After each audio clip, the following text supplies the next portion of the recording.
हरे कृष्ण। ओम नमो भगवते वासुदेवाय। ओम नमो ओम भगवते वासुदेवाय। ओम नमो भगवते वासुदेवाय। ओम नमो भगवते वासुदेवाय। ओम नमो भगवते वासुदेवाय। ओम नमो भगवते वासुदेवाय। नारायणं नमस्कृत्य नरं चैव नरोत्तमम् नारायणं नमस्कृत्य नरं चैव नरोत्तमम्। देवीं सरस्वतीं व्यासं ततो जयमुदीरयेत्। देवीं सरस्वतीं व्यासं ततो जयमुदीरयेत्। नष्टप्रायेष्वभद्रेषु नित्यं भागवत सेवया। नष्टप्रायेषु भद्रेषु नित्यं भागवत सेवया। भगवती उत्तमश्लोके भक्तिर्भवति नैष्टिकी। भगवती उत्तमश्लोके भक्तिर्भवति नैष्टिकी। हरे कृष्ण। हरे कृष्ण అందరికి. సో ఈరోజు శ్రీమద్ భాగవతం క్లాస్ కి ఇస్కాన్ శ్రీ శ్రీ రాధా గోవింద ఆలయము మంగళూరు కర్ణాటక తరపున మీ అందరికీ స్వాగతం తెలియచేస్తూ ఉన్నాము. సో మనము ఈ శ్రీమద్ భాగవతం క్లాసులో తృతీయ స్కందము 22వ అధ్యాయంలో ఉన్నటువంటి అంశము. సో ఈ 22వ అధ్యాయంలో ఇప్పటి వరకు 6 శ్లోకాలను పూర్తి చేసుకొని ఈరోజు 7వ శ్లోకాన్ని చూడడానికి ప్రయత్నం చేద్దాము. ఈ తృతీయ స్కందంలోని 22వ అధ్యాయము కర్దముడు దేహహుతిని వివాహము ఆడుట అనేటువంటి అధ్యాయం. హరే కృష్ణ.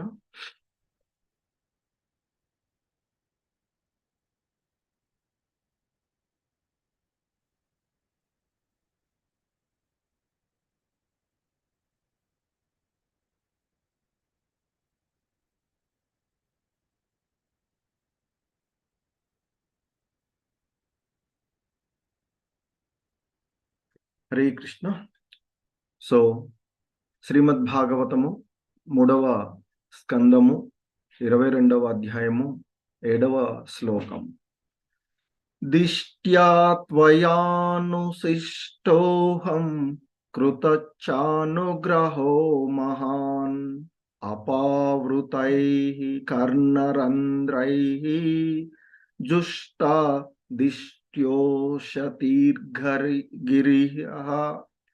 సో ఇక్కడ ఈ శ్లోకంలో అర్థాలు అలాగే భావము భాష్యం చూసినట్లయితే శ్రీల ప్రభుపాదుల వారు దిష్ట్యా అంటే భాగ్యవశమున, త్వయా అంటే మీచే, అనుశిష్ట ఉపదేశితుడు నైతిని, దిష్టా త్వయానుశిష్టోహం అహం అంటే నేను, కృత అంటే కురిసినది, చ మరియు అనుగ్రహ అనుగ్రహము, మహాన్ గొప్ప, అపావృతై విప్పారిన, కర్ణరంధ్రై చెవులు, జుష్టా అంటే గ్రహించితిని, దిష్ట్యా సుకృతిచే, ఉషతి పవిత్రమగు, గిరహ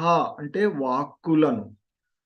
సో ఇక్కడ ఆ మనువు కర్దమమునితో అంటూ ఉన్నటువంటి అంశాన్ని ఇక్కడ మనం చూస్తూ ఉన్నటువంటిది. సో మనువు కర్దమమునితో అంటూ ఉన్నటువంటి అంశాలు దిష్ట్యా త్వయానుశిష్టోహం కృతచానుగ్రహో మహాన్ అపావృతై కర్ణరంధ్రైః జుష్టా దిష్ట్యోషతీర్ఘిరః. సో దీని యొక్క భావము, భాగ్యవశమున నేను మీచే ఉపదేశితుడనైతిని, ఆ విధముగా మహాదనుగ్రహము నాపై కురిసినది. మీ పవిత్ర వాణిని వినగలిగినందులకు నేను భగవానునికి కృతజ్ఞలు తెలుపుచున్నాను అంటూ ఆ స్వయంభువ మనువు కర్దమమునితో పలుకుతూ ఉన్నటువంటి మాటలు ఇవి ఈ శ్లోకం యొక్క భావం.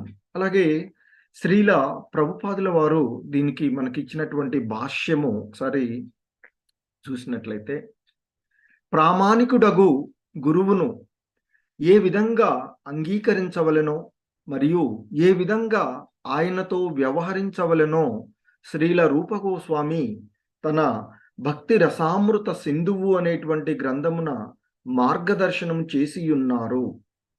శ్రద్ధాళువగు వాడు ప్రామాణికుడగు గురువును అన్వేషించి ఆయన నుండి అత్యంత ఆసక్తితో ఆదేశమును పొంది వానిని నిర్వహించవలెను. ఇది పరస్పర వినిమయ సేవ. గురువు లేదా సాధు పురుషుడు తన చెంతకు వచ్చిన సామాన్యుని ఉద్ధరించవలెననియే సదా యత్నించును. ప్రతి ఒక్కడు మాయా మోహమునే నిలిచి తన ప్రాథమిక కర్తవ్యమును అంటే కృష్ణ భక్తి భావనను మరిచియుండును. కనుక సాధు పురుషుడు వారినందరినీ సాధు పురుషులను చేయవలెననియే సదా వాంఛించి యుండును. విస్మృతికి గురి అయిన ప్రతి సామాన్యుని యందు కృష్ణ భక్తిని జాగృతము చేయుటయే సాధు పురుషుని లేదా గురువు యొక్క కార్యము అంటూ చెప్తున్నారు. ఇక్కడ కర్దమమునిచే ఉపదేశింపబడినందున తాను గొప్ప అనుగ్రహము బడిసితనని మనువు పలికినాడు. ఆ సందేశమును శ్రవణం చేయుట తన అదృష్టమని అతడు భావించెను.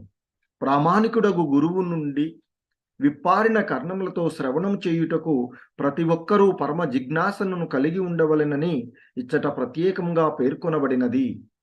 ఆధ్యాత్మిక సందేశమును గ్రహించు టెట్లుననడి ప్రశ్నకు శ్రవణమే విధానమనడి సమాధానమొసగబడినది.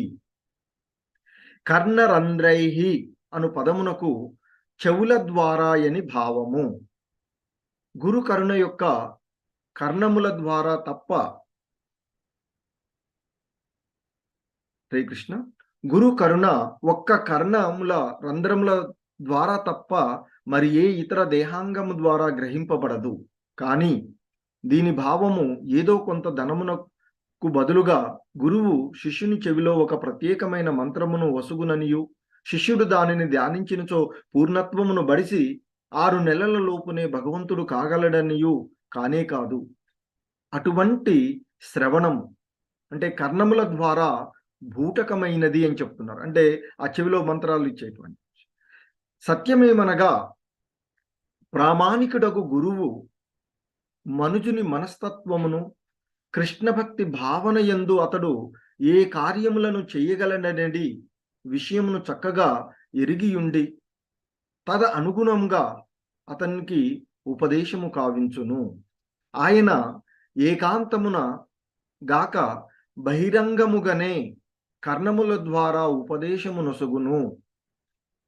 కృష్ణ భక్తి భావనలో నువ్వు ఈ కార్యాన్ని చేయడానికి తగినవాడవు, ఈ విధంగా నీవు పని చేయవచ్చు అంటూ ఆయన ఉపదేశించగలరు. గర్భగుడిలో పనిచేయుచు కృష్ణ భక్తి భావనలో నిలుచుటకు ఒకానొకడు ఉపదేశించబడవచ్చును. ఇంకొకడు రచనా వ్యాసంగం చేయుచు కృష్ణ భక్తి భావనలో నిలుచుటకు ఉపదేశించబడవచ్చును. మరి ఒకడు ప్రచార కార్యక్రమమును చేయమని ఉపదేశించబడవచ్చును. మరి ఇంకొకడు వంటశాలలో కృష్ణ భక్తి భావనను నిర్వహింపమని తెలుపబడవచ్చును. భక్తి యోగమునందు పలు కర్మలు కలవు అంటూ తెలియచేస్తున్నారు.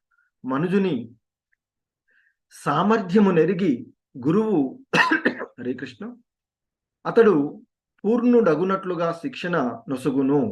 మనుజుడు తన సామర్థ్యమును అనుసరించి సేవ చేయుట ద్వారా అత్యున్నతమగు ఆధ్యాత్మిక జీవన పూర్ణత్వమును బడియగలడని భగవద్గీత స్పష్టంగా కావించుచున్నది. అర్జునుడు యుద్ధ కళయందు తన సామర్థ్యంతో శ్రీకృష్ణునకు సేవను నర్చెను. అదేవిధంగా ఒక చిత్రకారుడు గురువు యొక్క మార్గదర్శకత్వమున తన చిత్రకళను కొనసాగించుకొనుచు పూర్ణత్వమును బడయవచ్చును. రచయిత అయిన వాడు గురు నిర్దేశమున వ్యాసములు కవిత్వములు రాయవచ్చును. అట్టి ఉపదేశములు వసుగుటయందు గురువు ప్రవీణుడై ఉండును కనుక మనుజుడు తన సామర్థ్యమును అనుసరించి ఎట్లు వర్తించవలెనో ఆయన నుండి గ్రహించవలెను. గురు ఉపదేశము మరియు శిష్యునిచే తదుపదేశ పాలనము అనునవి రెండును కలిసి సమస్త విధానము పూర్ణము కావింపగలవు. శ్రీల విశ్వనాథ చక్రవర్తి ఠాకూర్లు భగవద్గీత యందు వ్యవసాయాత్మిక బుద్ధి అనడి శ్లోకమునకు వసగిన వివరణనందు తెలిపినదేమనగా, ఆధ్యాత్మిక జయమును నిశ్చయంగా పొందగోరువాడు తాను ఏ కార్యము చేయవలెనో గురువు నుండి తప్పక ఉపదేశము నందవలెను. ఆ ఉపదేశమును నెరవేర్చుటకు అతడు అత్యంత శ్రద్ధతో యత్నించుచు దానినే తన జీవితంగా భావించవలెను. శ్రద్ధతో గురువాదేశమును నిర్వహించుటే శిష్యుని యొక్క కర్తవ్యం. అది అతని పూర్ణత్వమును కలగజేయును. కనుక గురువు గారి నుండి ఆదేశముల నందుటలో అంటే చెవుల ద్వారా మనుజుడు అతి సావధానుడై ఉండి దానిని పరమ శ్రద్ధతో నిర్వహింపవలెను. అది అతని జీవితమును సఫలీకృతం చెయ్యగలదు అంటూ శ్రీల ప్రభుపాదుల వారి యొక్క భాష్యం. హరే కృష్ణ. శ్రీ జగద్గురు శ్రీల ప్రభుపాద్ కీ జై. ఓం అజ్ఞానతిమిరాంధస్య జ్ఞానాంజనశలాకయా చక్షుర్మిలితం యేన తస్మై శ్రీ గురవే నమః. నమో ఓం విష్ణుపాదాయ కృష్ణప్రేష్టాయ భూతలే శ్రీమతే భక్తి వేదాంత స్వామినితి నామినే. నమస్తే సారస్వతీ దేవే గౌరవాణి ప్రచారిణి నిర్విశేష శూన్యవాది పాశ్చాత్య దేశతారిణి. జయ శ్రీకృష్ణ చైతన్య ప్రభు నిత్యానంద శ్రీ అద్వైత గదాధర శ్రీవాసాది గౌర భక్త బృంద. హరే కృష్ణ కృష్ణ కృష్ణ హరే హరే, హరే రామ రామ రామ హరే హరే. హరే కృష్ణ.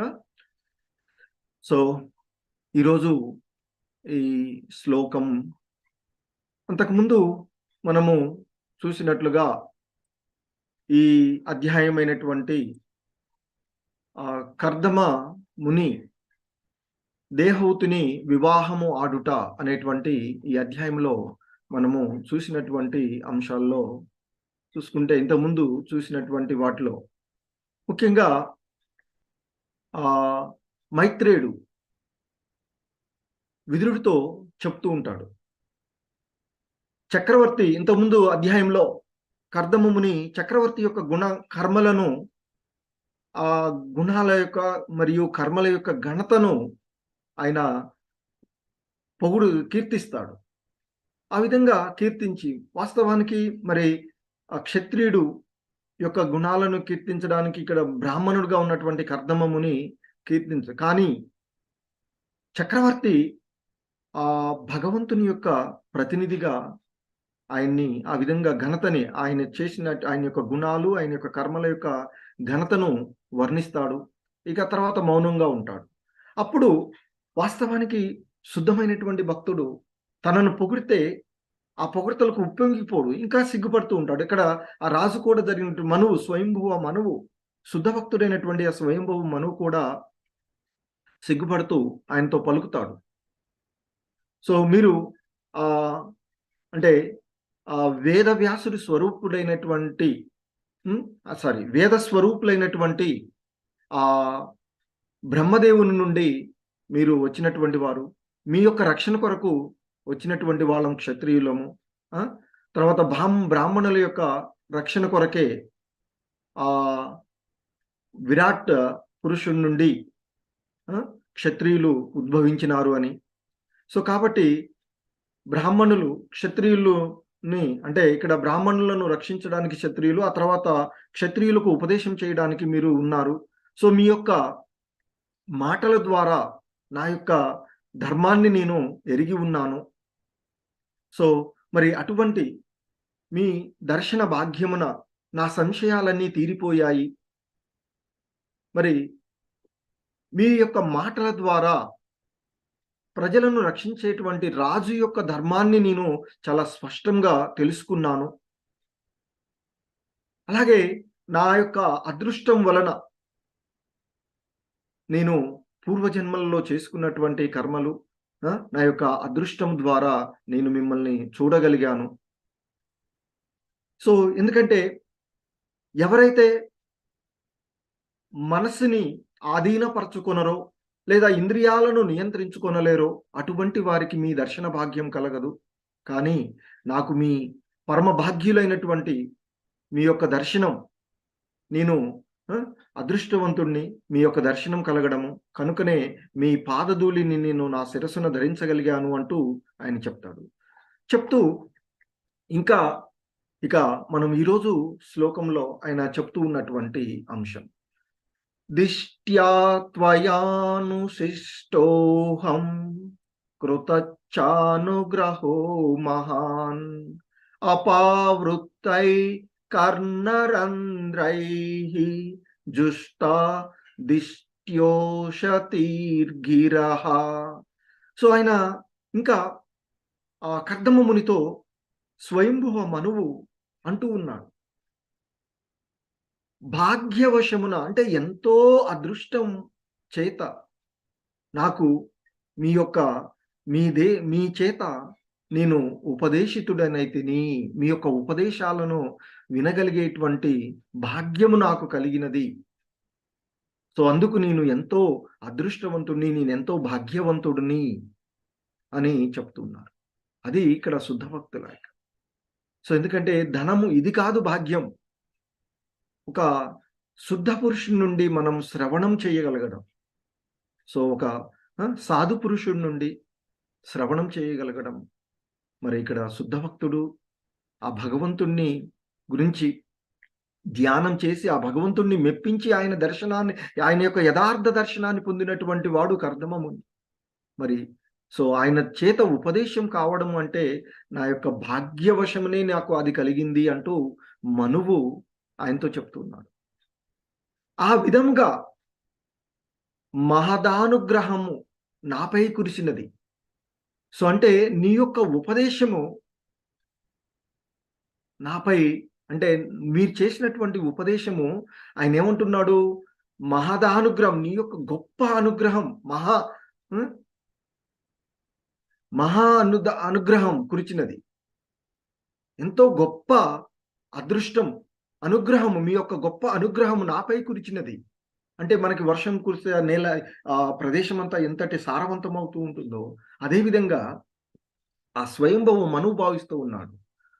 మీ యొక్క అనుగ్రహం, మీ మాటల ద్వారా, మీ యొక్క ఉపదేశాల అనేవి నాకు ఎంతో అనుగ్రహం, నాపై కురిచినటువంటి ఎంతో అనుగ్రహం, అది మా గొప్ప అనుగ్రహం. అంతేకాదు ఇంకా అంటున్నాడు, మీ యొక్క పవిత్రవాణిని నేను విప్పారినటువంటి చెవుల ద్వారా వినగలిగినందున, అంటే మీ యొక్క పవిత్రమైనటువంటి మాటలను వినగలిగినందులకు నేను భగవానుడికి కృతజ్ఞతలు తెలుపుచున్నాను.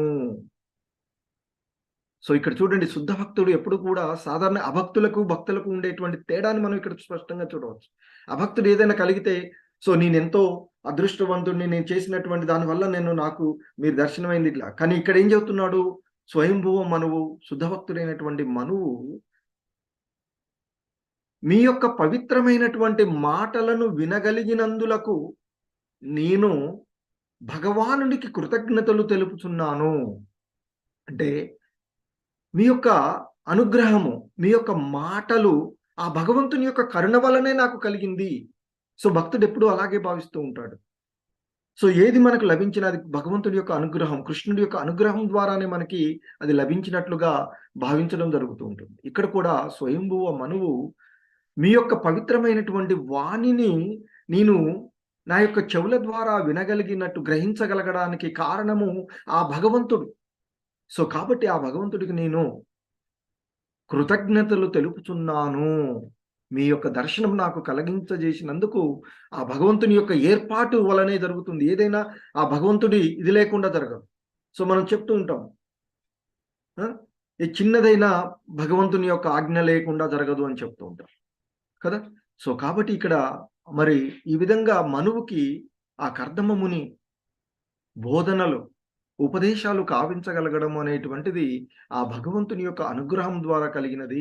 కనుక ఆయనకి కృతజ్ఞతలు తెలుపుచూ ఉన్నాను అంటూ చెప్తున్నారు. అలాగే ఇక్కడ మనకి శ్రీల ప్రభుపాదుల వారు భాష్యంలో మనకి చెప్తూ, మరి ఇస్కాన్లో ఎవరి యొక్క బోధనలను మనము ఫాలో అవుతూ ఉన్నామో రూప అనుగుల అని చెప్తారు మనం కదా. సో రూప గోస్వామి, షడ్ గోస్వాములలో ఒకరైనటువంటి రూప గోస్వాముల వారు మనకి ఇచ్చినటువంటి, ఎందుకంటే చైతన్య మహాప్రభువుల వారి యొక్క బోధనలు, శిష్యుడు ఆయన యొక్క బోధనలను అనేక గ్రంథాల రూపంలో మనకి అందించినటువంటి వారు. సో మరి కనుక ఆ రూపానుగులైనటువంటి వారికి ఆయన చెప్తున్నారు, శ్రీల ప్రభుపాదుల వారు చెప్తున్నారు. రూప గోస్వాముల వారు తన యొక్క భక్తి రసామృత సింధువు అనేటువంటి గ్రంథంలో చేసినటువంటి మార్గదర్శకాన్ని గుర్తు చేస్తూ ఉన్నారు. అంటే ఒక ప్రామాణికుడైనటువంటి గురువుని మనం ఏ విధంగా అంగీకరించవలెనో, అలాగే ఏ విధంగా ఆ గురువుతో వ్యవహరించాలి అనేటువంటి అంశాన్ని. సో ఇక్కడ ఆ శ్రీల రూప గోస్వాముల వారు చెప్పినటువంటి అంశాలను చెప్తున్నారు. ఒక శ్రద్ధావంతుడైనటువంటి వాడు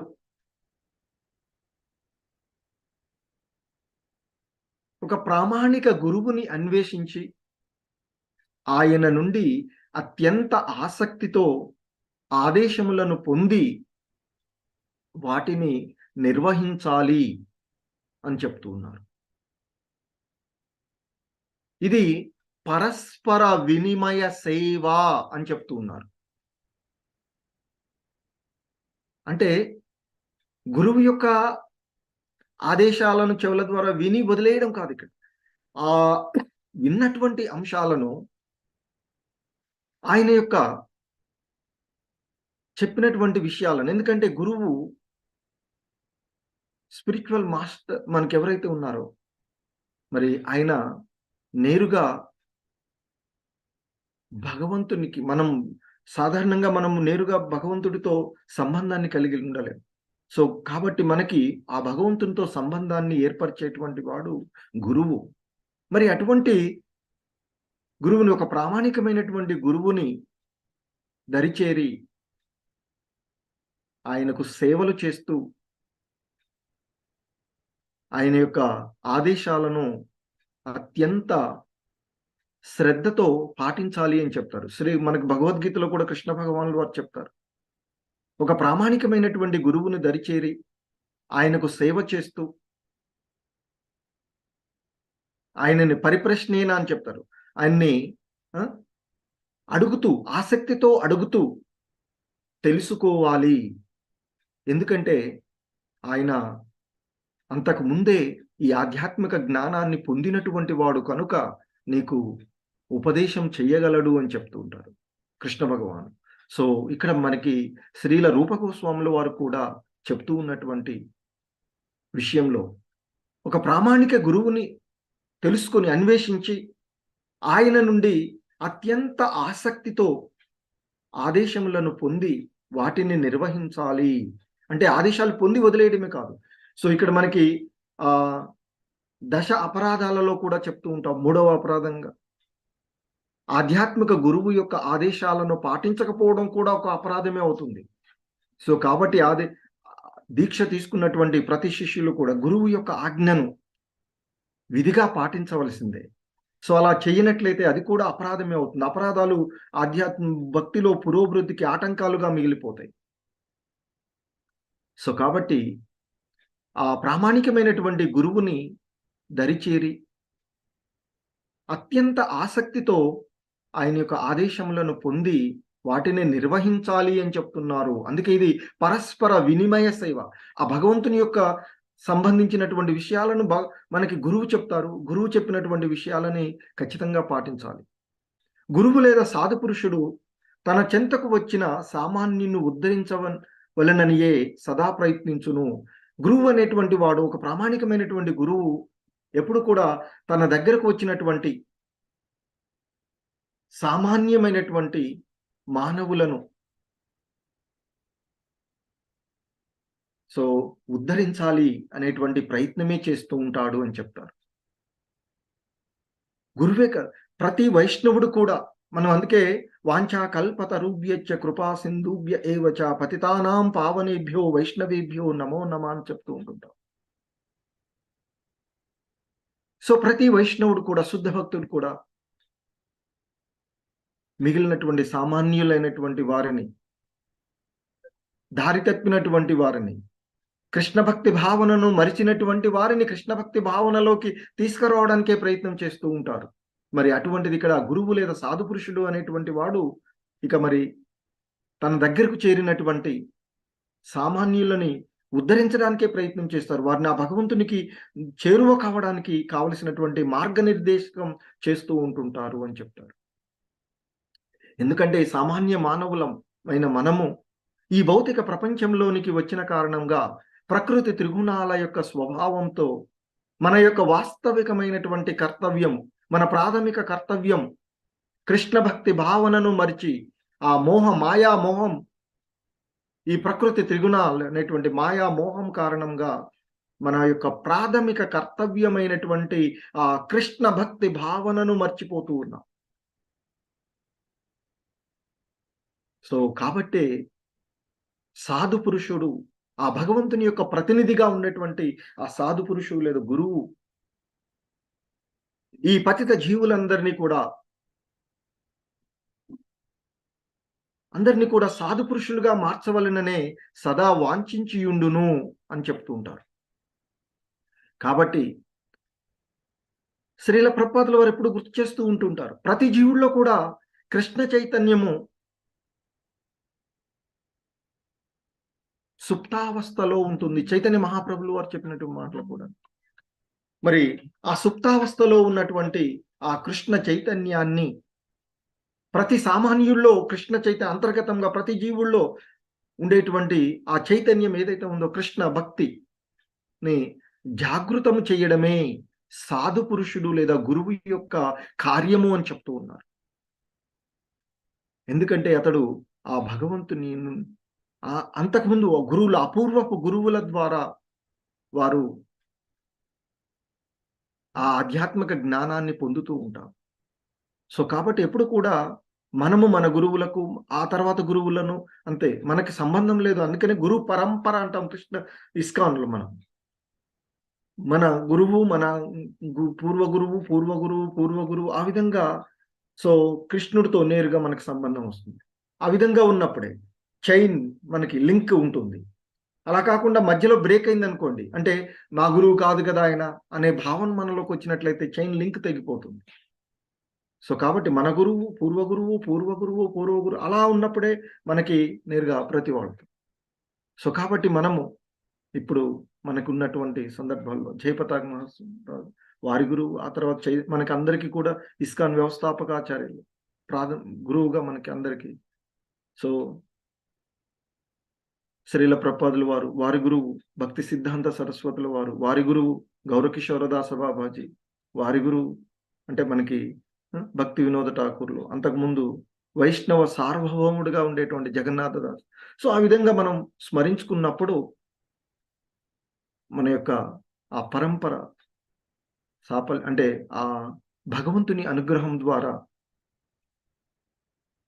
ఆ విస్మృతికి గురైనటువంటి ప్రతి సామాన్యుల్లో ఉన్నటువంటి సుప్తావస్థలో ఉన్నటువంటి ఆ కృష్ణ భక్తిని జాగృతం చేయటం అనేటువంటిదే గురువు యొక్క కార్యము అంటూ చెప్తూ ఉన్నారు ఇక్కడ శ్రీల ప్రభుపాదుల వారు. అలాగే ఇంతకుముందు తన దగ్గరకు చేరినటువంటి ప్రతివాడిని ఉద్ధరించడమే గురువు లక్షణం. సో వాస్తవానికి మనం ఇంతకుముందు విన్నటువంటి మహాభారతంలో ద్రోణాచార్యుడు మరి వాస్తవానికి ఆ ద్రుపద పుత్రుడు ద్రోణాచార్యుని సంహరించడానికి వరం ద్వారా పొందినటువంటి వాడు. అయినా విద్యలు నేర్చుకోవడానికి ద్రుపద పుత్రుడు అక్కడికి వస్తే ఆయనకి అన్ని విద్యలు కూడా నేర్పుతాడు. సో మనకి భగవద్గీత మొదటి అధ్యాయంలో దుర్యోధనుడు రాజనీతిజ్ఞిగా తన్ను ఎత్తిపొడి చూపెడుతూ ఉంటాడు కదా. నీ ప్రియ శిష్యుడైనటువంటి ద్రుపద పుత్రుడి చేత ఏర్పాటు చేయబడిన పాండవ సైన్యాన్ని ఒకసారి చూడవయ్యా అంటాడు. అంటే ఎత్తిపొడుస్తూ చెప్తూ ఉన్నాడు. సో కానీ ఇక్కడ ఒక బ్రాహ్మణుడు గురువు అనేటువంటి వాడు తనను ఆశ్రయించినటువంటి వాడు శత్రువైనా సరే తనకు విద్యలు నేర్పుతాడు. సో ఇక్కడ కూడా ఆధ్యాత్మిక ఆచార్యులు తన దగ్గరకు వచ్చినటువంటి ప్రతి ఒక్కరిని ఉద్ధరించేటువంటి ప్రయత్నానికి చేస్తారు అని చెప్తారు. సో మరి ఇక్కడ అలాగే శ్రీల ప్రభుపాదుల వారు చెప్తున్నారు, కర్దమముని చేత ఉపదేశించబడినందున స్వయంభువ మనువు తాను గొప్ప అనుగ్రహాన్ని పొందాను అని పలికాడు అనేటువంటి విషయాన్ని గుర్తు చేస్తూ ఉన్నారు. అలాగే ఆ కర్దమముని ఇచ్చినటువంటి సందేశాన్ని శ్రవణం చేయడం వలన తాను అదృష్టవంతుణ్ణి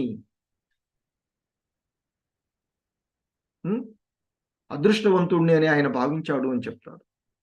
కాబట్టి ప్రామాణికుడగు గురువు నుండి విప్పారినటువంటి కర్ణములతో శ్రవణం చేయుట ప్రతి ఒక్కరూ పరమ జిజ్ఞాసులై ఉండాలి అనేటువంటి విషయాన్ని గుర్తు చేస్తూ ఉన్నారు ఇక్కడ. అందుకే ఈ శ్లోకంలో కర్ణరంధ్రైహి అనేటువంటి విషయాన్ని గుర్తు చేస్తూ ఉన్నారు శ్రీల ప్రభుపాదుల వారు. అపావృతై కర్ణరంధ్రైహి అంటే విప్పారినటువంటి, అంటే ఏదైనా గురువులు ఉపదేశాలు చేస్తుంటే చెవులు చాలా జాగ్రత్తగా చెవులు పెద్దగా చేసుకొని వింటారు, చెవులు చాటలు చేసుకొని వింటారు అని చెప్తుంటాం కదా, మాటలు సామెతలు చెప్తూ ఉంటాం మనం. సో ఇక్కడ కూడా అదే విషయాన్ని ఇక్కడ మనకి చెవులు విప్పారినటువంటి చెవుల ద్వారా నేను వాటిని గ్రహించాను అని చెప్తున్నారు. అపావృతై కర్ణరంధ్రై జుష్టాహ అంటే గ్రహించితిని. ఎలా? అపావృతై అంటే విప్పారినటువంటి, కర్ణరంధ్రై చెవుల ద్వారా, జుష్టాహ అంటే గ్రహించితిని అని ఆ స్వయంభువ మనువు గుర్తు చేస్తూ ఉన్నటువంటి విషయాన్ని ఇక్కడ మనకి శ్రీల ప్రభుపాదుల వారు చెప్తున్నారు. గురు యొక్క కరుణని మనము కర్ణముల ద్వారా తప్ప మరి ఏ ఇతర అంగముల ద్వారా గ్రహించలేము అని చెప్తున్నారు. అంటే సాధారణ మానవులమైనటువంటి మనం, భగవంతుడు అన్ని అంగాలు అన్ని రకాలైనటువంటి పనులు చేయగలిగేవి, కానీ సాధారణమైనటువంటి అది మనకి భగవంతుడికి తేడా. సో మనము ఏదైనా శ్రవణం చేయడానికి ఈ చెవుల ద్వారా నేను చెప్తున్నాను. అంటే అలాగే ఇంకా మనకి శ్రీల ప్రభుపాదుల వారు గుర్తు చేస్తున్నారు, మరి చెవుల ద్వారా గురూపదేశం పొందడము అంటే చెవిలో ఏదో రహస్యాన్ని పొందడం కాదు, కొంత ధనాన్ని ఇచ్చేసి రహస్యంగా మంత్రాన్ని పొంది ఆ మంత్రం ద్వారా కొన్ని రోజులు చేయగానే నేనే భగవంతుడిని అయిపోయాను లేదా నేను కూడా గురువుని అయిపోయాను అనేటువంటి భావన కాదు అనేటువంటి విషయాన్ని గుర్తు చేస్తున్నారు. అలా చేసినట్లయితే అది బూటకమైనది అని చెప్తున్నారు. సత్యం ఏమంటే గురువు మనిషి యొక్క తత్వాన్ని తెలుసుకొని ఆ తత్వము ద్వారా అతడు ఏ కార్యం చేయగలడో అనేటువంటి విషయాన్ని చక్కగా ఎరిగి దానికి అనుకూలంగానే ఉపదేశం చేస్తారు అనేటువంటి విషయాన్ని గుర్తు చేస్తున్నారు. ఎందుకంటే వాస్తవానికి మనకి అప్పుడప్పుడు సాధారణమైనటువంటి మానవులం కనుక మానవ సహజంగా మనకు అనిపించేటువంటి విషయాల్లో పూర్వకాలంలో అంటే ఆశ్రమాలు ఉండేవి. ఆ ఆశ్రమాల్లో వారు పిల్లలుగా ఉన్నప్పుడే పంపిస్తాము. అక్కడికి పోయినప్పుడు వారి యొక్క మనస్తత్వాలను బట్టి గురువే చెప్తాడు, వీడు బ్రాహ్మణుడుగా అంటే సమాజానికి హితకారుగా బోధనలు చేయడానికి పనికొస్తాడు, ఇతడు రక్షణ రంగంలోకి పనికొస్తాడు అంటే క్షత్రియుడిగా ఉంటాడు, ఇతడు ఆర్థిక వనరులు సమకూర్చడానికి పనికొస్తాడు అంటే వైశ్యుడిగా ఉంటాడు, ఇతడు సేవలు చేయడానికి పనికొస్తాడు అంటే శూద్రుడిగా ఉంటాడు అనేది నిర్ణయించేవాళ్ళు. కానీ ఇప్పుడు అటువంటి పరిస్థితి లేదు. అలాగే ఇంకొకటి మనం చూస్తూ ఉన్నటువంటిది, మనం టెంపుల్తో కనెక్ట్ అయినా కానీ ఒక్కొక్కరికి ఒక్కొక్క రకమైనటువంటి భావన వస్తూ ఉంటుంటుంది. మనలో ఉండేటువంటి ఈ అహం నేను అనేటువంటి భావనల వలన ఇంకా మనం అంటే సాధనలోనే ఉన్నాం కనుక. ఎందుకంటే మనకున్నటువంటి గురువులు మనకి ఆలయంలో వివిధ రకాలైనటువంటి పనులు అప్పచెప్తున్నప్పుడు కొంతమందికి విగ్రహాలకు సేవ చేసుకునేటువంటి అవకాశం ఇస్తారు. కొంతమందికి రచనా విషయాలు, కొంతమందికి మామూలుగా ఆలయంలో తుడవడం ప్రోగ్రామ్ లాంటివి గాని ఏదైనా ఇస్తే చూడు మనకనిపిస్తూ ఉంటుంది. ఆయనకేం క్లాస్ చెప్పమని ఇచ్చారు. నన్నేమో ఈ పని చేయమంటున్నారు. లేకపోతే నన్ను వీళ్ళకి ఫోన్లు చేయమంటున్నారు. కానీ గురువుకి ఇవన్నీ తెలుసు. సో, కాబట్టి మన యొక్క తత్వాన్ని అనుసరించి మనం దేనిలో సక్రమంగా చేయగలమో దాన్ని మాత్రమే ఇవ్వగలుగుతారు. అందుకే ఇక్కడ శ్రీల ప్రభుపాదుల వారు మనందరికీ కూడా చెప్తున్నటువంటి ఏ కార్యము చేయవలననేటువంటి విషయం చక్కగా ఎరిగినటువంటి గురువు మనకి కృష్ణ భక్తి భావనలో ఏ కార్యం చేయాలనో దానికి తగినటువంటి విధంగానే మనకి పని అప్పచెప్తారు అని చెప్తున్నారు. ఎందుకంటే కొంతమందికేమో శ్రీ విగ్రహాలకు అలా సేవ చేసేటువంటి గర్భగుడిలో పనిచేసేటువంటి అవకాశం ఇస్తారు. కొంతమందికేమో వ్యాస రచనా రంగంలో వ్యవహారాలు ఇస్తారు. కొంతమందిలోనే ప్రచారం చేయడానికి, ఈ కృష్ణ భక్తి భావనను ప్రచారం చేయడానికి, ఇంకొకళ్ళకి ఒక్కొక్కసారి వంటశాలలో ఇస్తూ ఉంటారు. ఒక్కొక్కసారి హాళ్ళు తుడవడానికి ఇస్తే దాన్ని మనం ఏదో విధంగా భావిస్తాం. అదంతా కూడా ప్రతిదీ కూడా కృష్ణ భక్తి. అది మర్చిపోతూ ఉన్నాము. సో ఆ విధంగా ఈ భక్తి యోగం నందు అనేకమైనటువంటి కర్మలు ఉన్నాయి. మన యొక్క సామర్థ్యం ప్రకారమే మనకి గురువు అటువంటి పనులు అప్పజెప్తారు అని చెప్తున్నారు. సో కాబట్టి ఇక్కడ అదే విషయాన్ని గుర్తు చేస్తూ కురుక్షేత్ర యుద్ధ రంగంలో అర్జునుడు యుద్ధ కళ యందు ఆరితేరినటువంటి వాడు, సామర్థ్యం కలిగినటువంటి వాడు. కనుకనే ఆ యుద్ధ కళ ద్వారానే సేవ చేయమని, అక్కడ యుద్ధం చేయడం కూడా సేవలాగానే భావించి, ఎందుకంటే తను యుద్ధం చేయడం వల్ల ఏదో అపరాధంగా భావించి ఆపినటువంటి వాడు అర్జునుడు. కానీ ఆ యుద్ధ కళ ద్వారా సేవ చేయించుకున్నటువంటి వాడు కృష్ణ భగవానుడు. అలాగే ఇంకా శ్రీల ప్రభుపాదుల వారు గుర్తు చేస్తున్నారు, ఒక చిత్రకారుడు గురువు యొక్క మార్గదర్శకం ప్రకారంగా చిత్రకళను కొనసాగించవచ్చు, ఆ విధంగా పూర్ణత్వాన్ని పొందొచ్చు. అలాగే కొంతమందికి రచనా సామర్థ్యం ఉంటుంది, భగవంతుని గురించి రచనలు చేయడం. మనకి భక్తి వినోద ఠాకూర్ల వారు అనేకమైనటువంటి వాటిని రచించి మనకు అందించినటువంటి వారు గురువులు మన పరంపరలో ఉంటారు. మనం వైష్ణవ గీత తీసుకుంటే దాంట్లో ఎంతో మంది శ్రీనివాస ఠాకూర్లు, నరోత్తమ దాసలు. సో కాబట్టి ఆ విధంగా ఎవరి సామర్థ్యాన్ని బట్టి వాళ్ళకి ఆ విధంగా ఇస్తారు అని చెప్తారు. అదే విషయాన్ని శ్రీల ప్రభుపాదుల వారు మనకి విశ్వనాథ చక్రవర్తుల వారు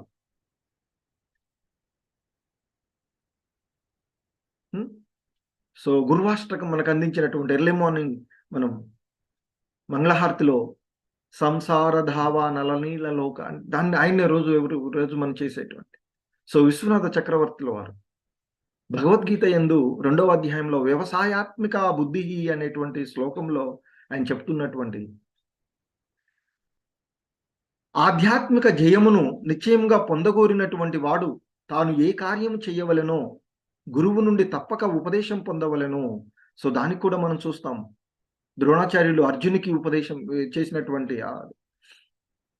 ఎందుకంటే మిగిలిన వాళ్ళు ఎవరు కూడా చెట్టుపై ఉన్నటువంటి ఆ పిట్ట కంటి బాణం వేయమంటే కంటికి అది కనిపిస్తుంది, కొండలు కనిపిస్తున్నాయి అంటాడు. అర్జునుడు మాత్రమే కన్ను మాత్రమే కనిపిస్తుంది గురుదేవ అంటాడు. అప్పుడు బాణం వేయమంటాడు, మిగిలిన వాళ్ళందరి పక్కకు రమ్మంటాడు కదా.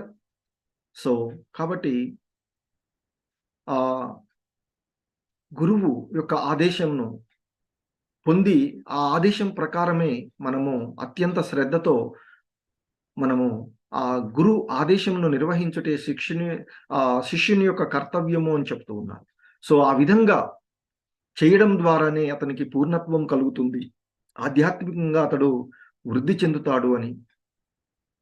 సో ఆధ్యాత్మికంగా పురోగతి చెందడానికి గురువు యొక్క ఆదేశాలను ఖచ్చితంగా పాటించాలి అని చెప్తారు. కాబట్టి మన గురువులు, మనకి శిక్షా గురువైనా దీక్షా గురువులైనా ఇచ్చినటువంటి విషయాలను మనం నెరవేర్చడానికి ప్రయత్నం చేస్తూ ఉండాలి. ఆ విధంగా చేసినప్పుడే ఒక్కోసారి మనకు అనిపిస్తూ ఉంటుంది, నేను ఇది చేయాలనా. ఒక్కొక్కరికి ఒక్కొక్క రకమైనటువంటి, ఒక్కొక్కరికి ఒక్కో నైపుణ్యం ఉంటుంది. ఒక్కొక్కళ్ళు వంటలు బాగా చేయగలరు. కాబట్టి భగవంతునికి తృప్తి పరిగే విధంగా భగవంతుని కోసం అది ఎవరినో తృప్తి చేయడం, ఎవరి కోసమో కాదు, భగవంతుడి కోసం చేస్తూ అనే భావనతో చేసినప్పుడు ఏ పని చేసినా, హాల్ క్లీన్ చేసినా అది కూడా భక్తి సేవ అనిపిస్తూ ఉంటుంది. అయ్యో! నేను పీహెచ్‌డీలు చేశాను, ఎంఎస్సీ చేశాను కాబట్టి నేను ఇది చేయడమా? నాకు ఈ పని ఇస్తాడా గురువు గారు? అనేటువంటి ఇది మనలో వస్తూ ఉంటుంది. లేదా ఎవరైనా మనకంటే చిన్నవాళ్ళు ఏదైనా ఒక్కోసారి ఏదైనా పని చెప్తే, ఈయన కూడా నాకు ఈ పని చెప్పాడా? అదంతా కూడా భగవంతుడు ఆ గురువు ద్వారా జరిగేటువంటి విషయాలు. సో, కాబట్టి భక్తి భావనలో అనేకమైనటువంటి కర్మలు ఏది చేసినా అది కృష్ణ సంబంధంలో చేసినటువంటి ఏ పనైనా అది ఇదైతది. అందుకే భగవంతుడు మనకి ఇంతకుముందు కూడా చూస్తాం. ఒకసారి కృష్ణ చైతన్యంలోనికి వచ్చినటువంటి వాడు ఎవడైనా ఏ కుటుంబంలోనైనా ఎక్కడి నుంచి వచ్చినటువంటి వాడైనా యజ్ఞయాగాదులు చేయించడానికి కూడా అర్హుడు అని చెప్తూ ఉంటారు కదా! సో, కాబట్టి మరి కృష్ణ చైతన్యంలో భగవంతుని కృష్ణ సేవ మనం ఏ పనైనా కృష్ణ సంబంధంలో చేస్తే అది భక్తియుత సేవే అవుతుంది. సో, కాబట్టి ఆ విధంగా చేసి గురువు గారి నుండి ఆదేశాలను పొందడం. మనకి ఇస్కాన్‌లో చెవులో ఏముండవు కదా! బాహ్యంగానే మనకి ఉపదేశాలు జరుగుతుంటాయి. అందరూ తెలిసే విధంగా అందరూ జపిస్తే ఉండంగానే చెప్తూ ఉంటారు. సో, కాబట్టి మనకి శ్రీల ప్రభుపాదుల వారు ఈ మంత్రోపదేశం బాహ్యంగానే అందరి సమక్షంలో అందరూ వినే విధంగానే హరే కృష్ణ కృష్ణ కృష్ణ హరే హరే, హరే రామ రామ రామ హరే హరే అనేటువంటి ఆ మహామంత్ర ఉపదేశం మనకు జరుగుతుంది గురువుతో. సో, ఆ విధంగా గురువు నుండి ఆదేశాలు పొందడంలో చెవుల ద్వారా ముఖ్యంగా మానవులు అతి సావధానులై ఉండాలి అని చెప్తారు. మరి అటువంటి వాటిని ఆ గురువు ఇచ్చినటువంటి వాటిని పరమ శ్రద్ధతో నిర్వహించాలి అని, అది ఆ విధంగా చేయడమే ఆ జీవుడి యొక్క జీవితాన్ని, అంటే ఆ మానవుడి యొక్క జీవితమును సఫలీకృతం చేయగలదు అంటూ మనకి శ్రీల ప్రభుపాదుల వారు ఇచ్చినటువంటి భాష్యం. హరే కృష్ణ. శ్రీల జగద్గురు శ్రీల ప్రభుపాదకి జై. హరే కృష్ణ. ప్రభుజీస్, మాతాజీస్ ఎవరైనా ఏవైనా అంశాలు యాడ్ చేయగలిగితే